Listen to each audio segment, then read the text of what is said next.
জানো তো বন্ধুরা, জীবনের চাওয়া পাওয়ার হিসাবটা বড়ই অদ্ভুত। মানুষ যেটা চায় সেটা পায় না, আর যেটা পায় সেটাকেই মানুষ চায় না। হয়তো বেটার কিছু, আরও ভালো কিছু এরই আশাতে থাকে। আমার মাঝে মাঝে এটাও ভাবি, হয়তো যেটুকানি যা জীবনে পেয়েছি এটাই অনেক।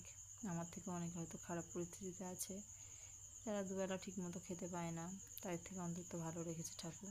এর জন্য অনেক ধন্যবাদ। আর ঠাকুর যেটা করবে সেটা তো মঙ্গলের জন্য। তো দেখা যাক জীবনে আরও কি ভালো কিছু ঘটে নাকি। সেই ভালো দিনটা দেখার জন্য অপেক্ষায় বসে আছি। তবুও জীবনের কাজকর্ম, রান্নাবান্না, খাওয়া, ঘর সামলানো, এগুলো তো আর পড়ে থাকবে না। তাই জন্য সকালের কাজকর্মগুলো সেরে নিচ্ছিলাম টুকটুক করে। বাজারঘাট এসে গেছিলো, তো কাটাকাটি চলছে, এরপরে রান্না বসাবো।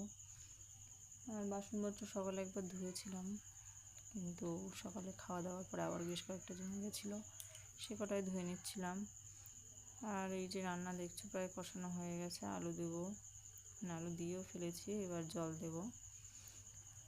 আর পাশে ভাত বসিয়েছিলাম, ভাতের জন্য জল বসিয়েছিলাম, চাল দেবো। তো আজকের মতো এইটুকুনি, টাটা। কেমন লাগলো